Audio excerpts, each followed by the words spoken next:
Hello and welcome to A Daily Burn. I'm your host, Eric Miller, joined today by another awesome progressive running in the great state of North Carolina, Nida Allam. How you doing, Nida? Good. Thank you so much for having me on, Eric. Thank you for taking some time to chat with me. I hope to get you in that picture in my little intro right there at some point. So thank you Here's for one. right. Thank you for stepping up and running. I do want to mention a few times as we, get into your platform and history and so forth. Your primary is right on the horizon. March 3rd is your primary, right? Um, We are the first primary of the cycle alongside Texas.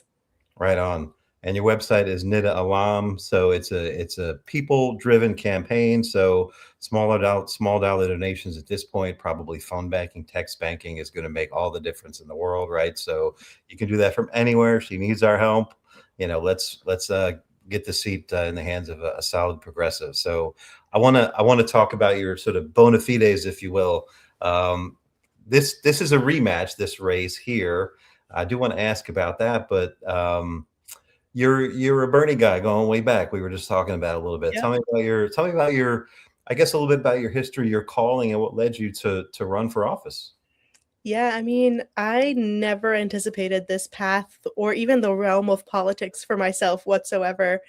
As you can imagine, growing up as a Muslim American immigrant in a post 9/11 world, my family, as well as like most Muslim families in this country, became more reserved and sheltered because of the way that Muslims were just dehumanized and demonized by politicians and the press. So we were always taught that, if you keep your head down, study hard, and, do community service, you'll be safe and you'll be able to like live your life and have a comfortable life. And so that's what I was doing. Like most of my friends, I was studying at NC State, sustainable materials and technology. My whole family is like in the STEM field. However, in my final year of undergrad, I lost my best friend, Yusra Abu Salha, who was murdered in her home alongside her sister Razan Abu Salha and Yusra's husband Dia Barakat by their neighbor who hated them because they were Muslim.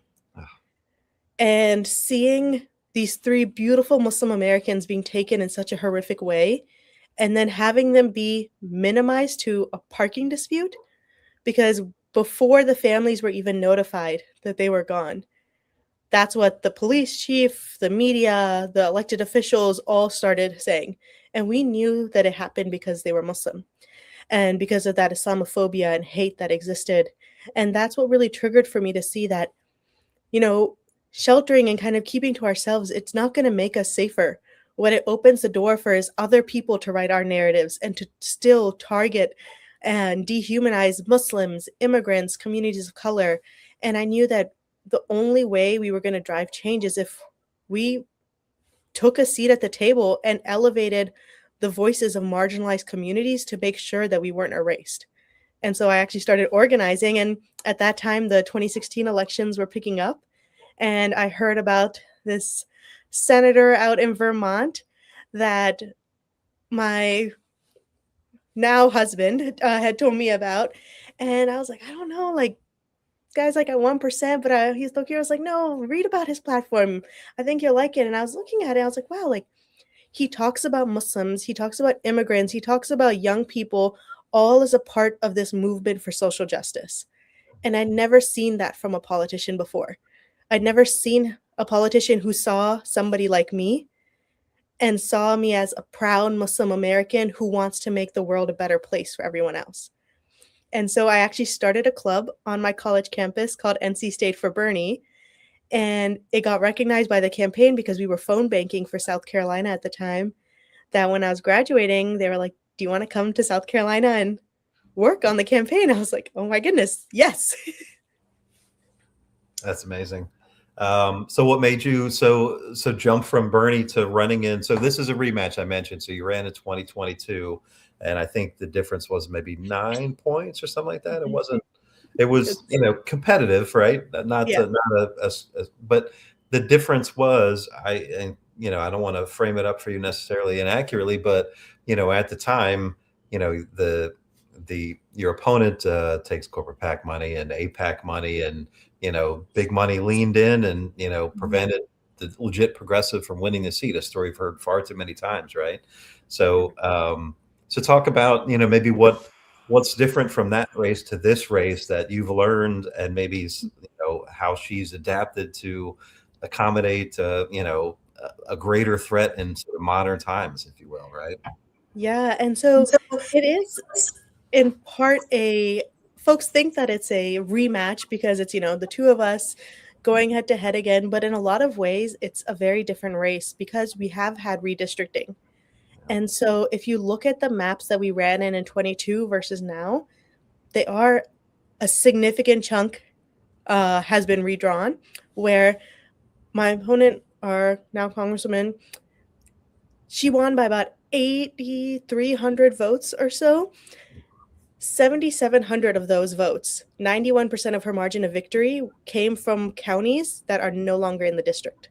Wow. Wow. So this would have, without those counties, it would have been a 1-point race between us. Wow. And now you see a district that is still, it's one of the most progressive districts, and it is the most progressive district in North Carolina, if not the South. And the fact that the average age is 35, we have 6 colleges and universities in this district. We have the highest population of Asian American voters compacted into this district. It's the most diverse.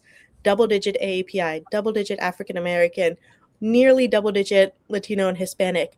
Like, this is the key seat for a progressive and someone who's a champion for working families. And to see, our member of Congress not step up to in this moment when we have an authoritarian in the White House and all we're getting is strongly worded letters.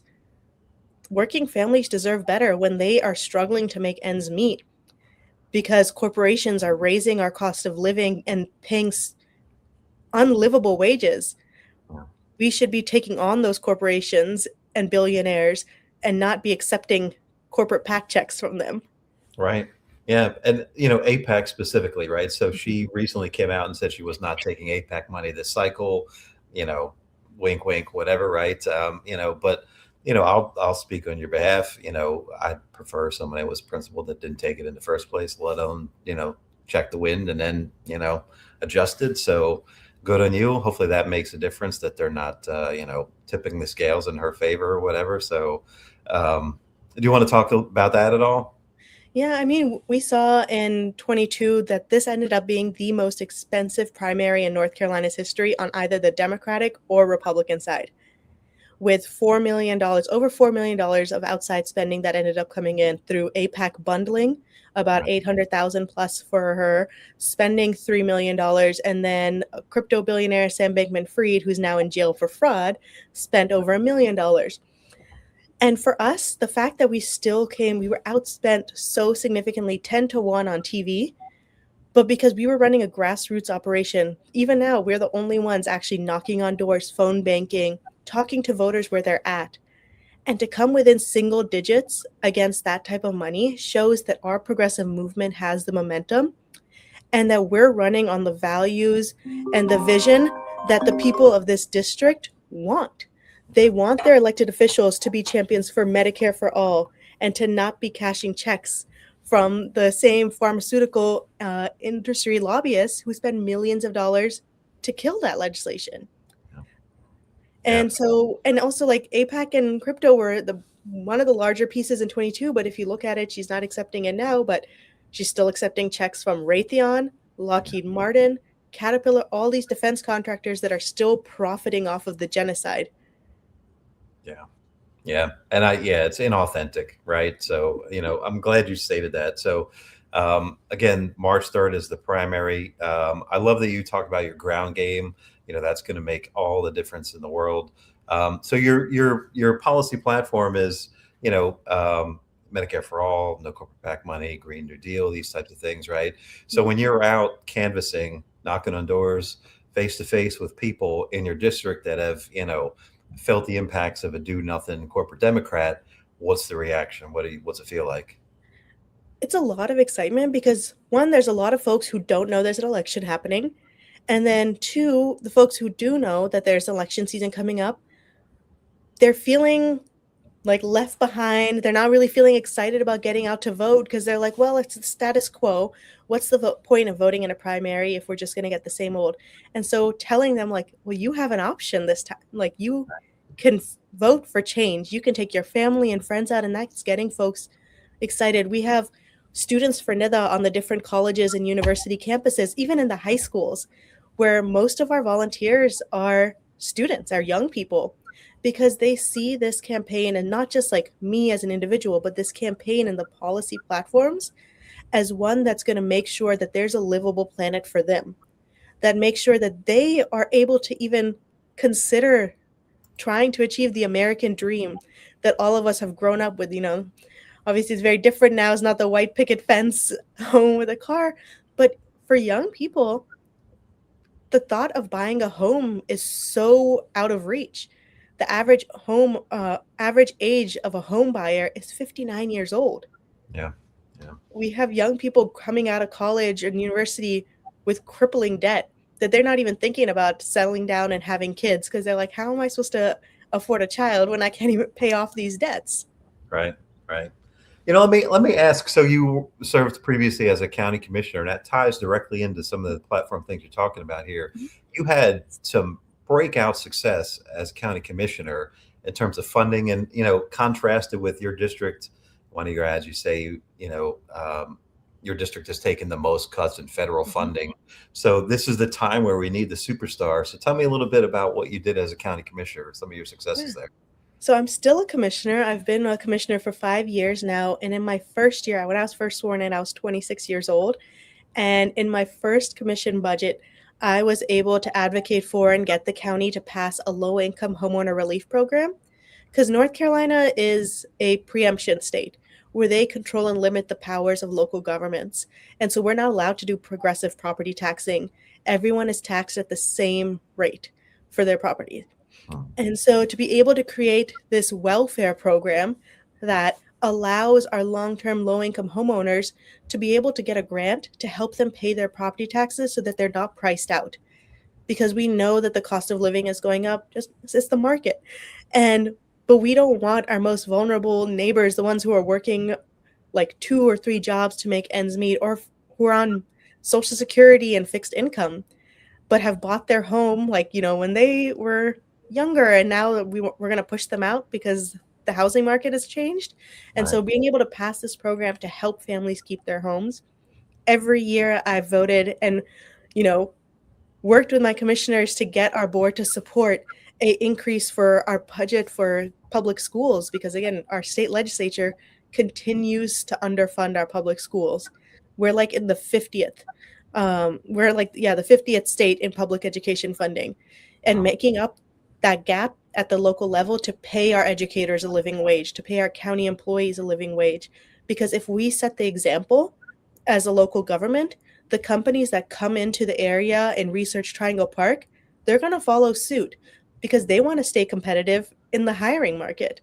And we have the opportunity to show this is what the true living wage is for people to be able to live with dignity. Amazing. So again, I'm just going to repeat it. March 3rd is the primary. Nida Allam. Do some phone banking, do some text banking. I'm sure people can do that from anywhere. Sign up. Let's help her get across the finish line. You're so going to win this race, by the way. Fingers crossed. Not taking anything for granted. Of course not. Can you talk about, I've been asking progressives, it's sort of a litmus test, abolish ICE, yes? Yes. And I have been out on the front lines with our community members because I'm an immigrant myself. I've gone through the naturalization process, and I've seen what this hateful rhetoric and xenophobia has done to instill fear and harm our communities. And now for this Bush era agency that was created to target my community, the Muslim community, in a post 9/11 America, is being used with our taxpayer dollars as Trump's private Gestapo. There is no reforming this agency. And my opponent, she says that, in Congress, she's supported body cameras and unmasking. And I'm like, they are being videoed, murdering innocent civilians in broad daylight. Body cameras are not going to save us. These are lawless agents that Trump has handed a gun and a badge to, and allowed them to go out and instill fear and target anyone. Yeah. Yeah. If I may, what a better, I couldn't think of a better possible way to honor your friends than January 2027. You start as a champion for that, right? So Godspeed. Let me ask you maybe a slightly challenging question. I'm sure it's something that you thought of, right? I don't tend to ask identity centric questions, but you see the treatment of, Rashida Tlaib and Ilhan Omar. Like, I'm sure you've done some soul searching in terms of like, fortitude. It's, the guy sprayed the thing on Ilhan and she just ran right, you motherfucker, she just ran right at him, right?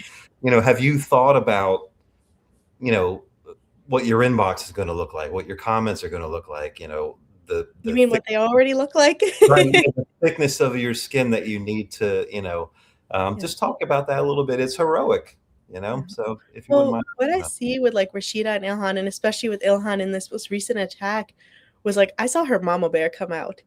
That I saw a woman who has fought, a refugee who has had to fight for everything in her life and to make sure that her children and her family are safe.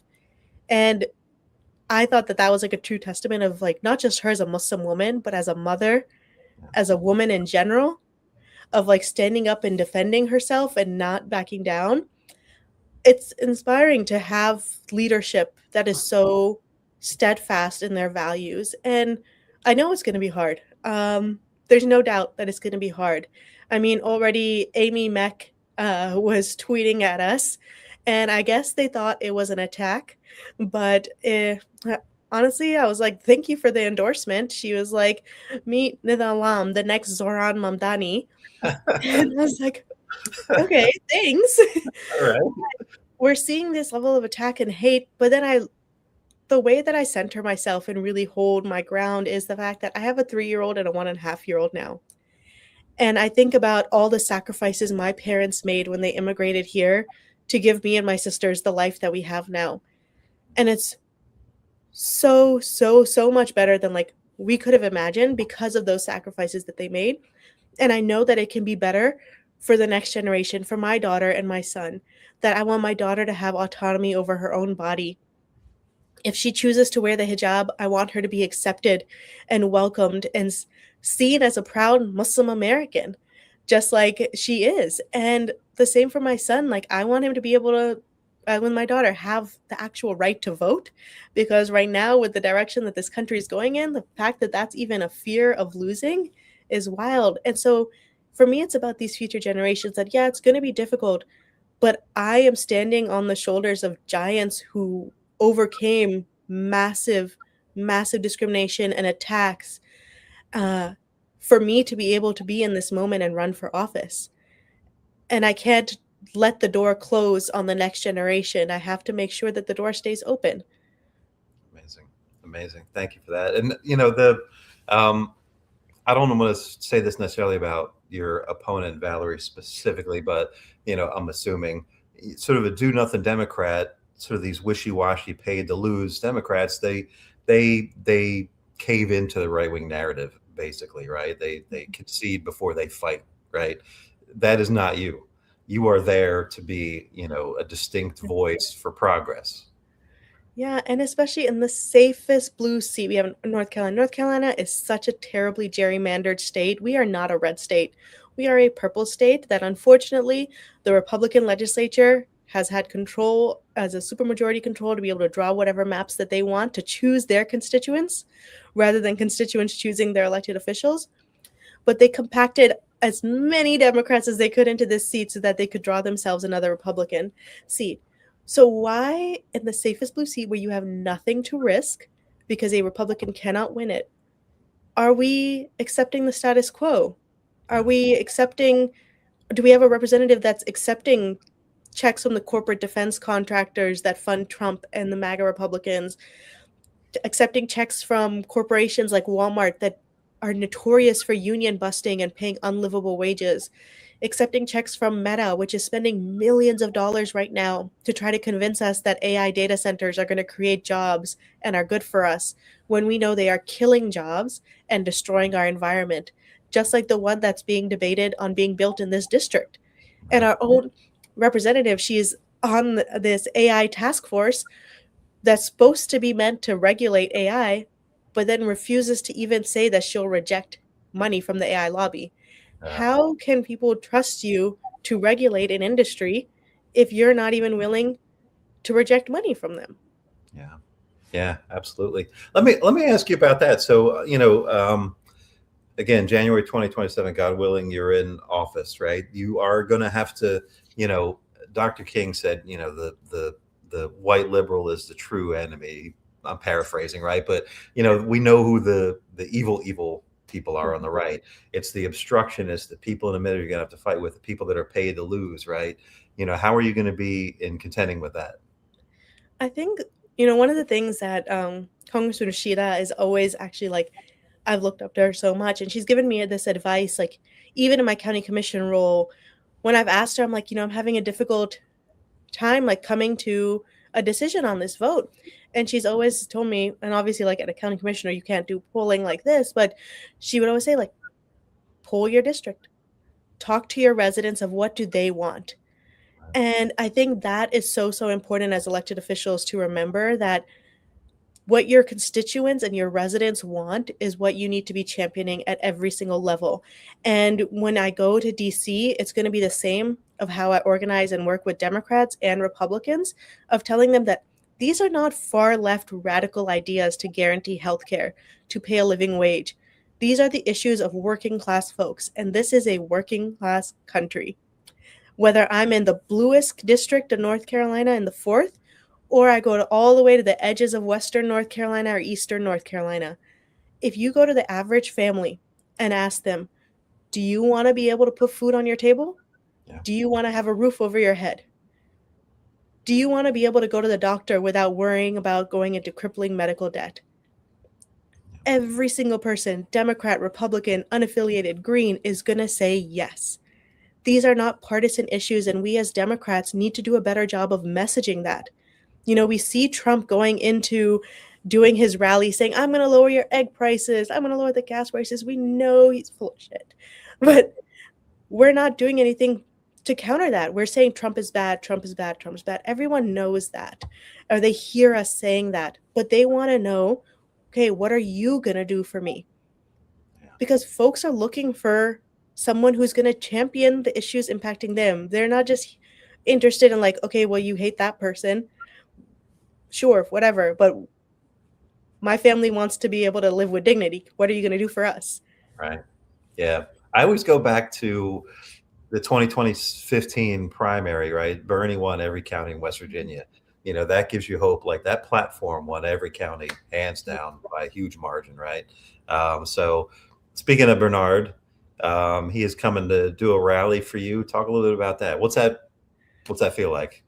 I feel like it's next week, but I'm still not fully processing it because it's just so much joy and such an honor, because obviously, like, that was my first step into the political realm. And the first political rally I ever attended was in 2015 when I was an undergrad, when Senator Sanders came to Greensboro. He was polling at 1%. And I actually surprised my dad. I didn't tell my dad and my sisters that I was going to be speaking at the rally. And I just told them I wanted them to come with me. And then I, took them, and like they had like reserved little spots on the side. I was like, yeah, I'll be right back. I'm gonna be back. And then my dad was like, okay, she's gone to the bathroom. And the next thing you know, they called me up on stage. And because I wanted to surprise my dad, because like, as this man who was born in India and like sacrificed so much, like left everything behind to come to this country and to make a better life for like me, my sisters, my mom, to make sure that we had every opportunity possible, to stand on that stage and like, look at him and share like how he made this possible. I talked about how I have been able to dream because my dad sacrificed and wouldn't put into his retirement because he wanted to make sure me and my sisters didn't graduate with student debt. Mm. And to now be at this point, like almost nearly 11 years later, where Senator Sanders is coming to North Carolina to rally for me and our election, I'm just beyond honored. The fact that he has inspired so many young progressive people. Like, and again, like me and Bernie, identity wise, we couldn't be further apart. Like when I first learned about him, I was a 21-year-old, 20-year-old young college student, Muslim immigrant woman. He was like a 70-year-old senator, Jewish senator from Vermont. But we both care about humanity so, so deeply, and believe we love this country so much that we believe it can be better.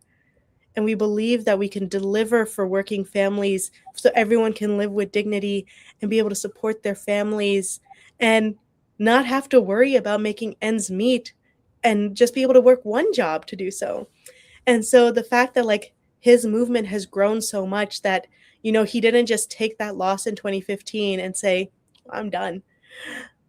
But he looked at the next generation of us and said, like, it's time for y'all to take the mantle, and has been lifting us up and creating spaces for us to continue this fight for Medicare for all, a Green New Deal, to end corporate corruption. And also the fact that he has been fighting this fight for so long and we haven't shifted and haven't gotten these wins because we have had these corporations manipulating and buying our elections.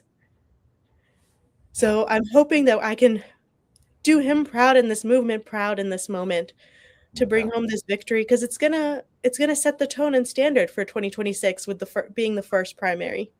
No doubt. Absolutely. Beautifully said, and well deserved. He's coming there for a reason. It's because, like you said, you share the humanity, you're principled, the platform is there, the bona fides are there, the fight is there. NidaAllam.com. Make some calls, send the donation, make some text banking, however you can help. Anything that we didn't hit on that you want to talk about, anything particular to your district issue wise? You mentioned the data center, but anything else that your district that you want to fight for that we didn't cover? Yeah, I think, what we're seeing, as you mentioned briefly, that this district has been impacted by the highest number of federal funding cuts, more than any congressional district in the country. And that was a loss in jobs and research at our universities, but it was also a loss of vital life-saving research around vaccinations, and cancer research, all of these medical innovations that not just this district relies on, but the country, the world relies on, comes out of Research Triangle Park. And so as a member of Congress, it's also about how I'm going to fight to return that funding back to this district and fight for the families, the hundreds of individuals who lost their jobs. We had so many jobs lost through USAID when RTI had their federal funding cut. Also the life-saving programming that they were doing in other countries to help. One of my friends who is a USAID or RTI employee was doing work in African countries with women to help them set up their own small businesses so that they can be financially independent and leave abusive relationships with and be able to thrive and raise their children without having to depend on anyone, but were able to stand on their own 2 feet. And now those programming and funding is gone. So to restore that, to help this district, but also to help, all of the countries that we have invested in and have given care to, because the United States needs to get back into the business of humanitarian relief, of diplomatic relationship building. Amazing. Absolutely. Yeah, thank you so much. And thank you for stepping up, and thank you for running and just being heroic and honoring your friends, and just an awesome journey. March 3rd again is a primary. We're all watching. Again, NidaAllam.com, throw a donation, sign up for a phone banking shift, text banking. You can do it from anywhere.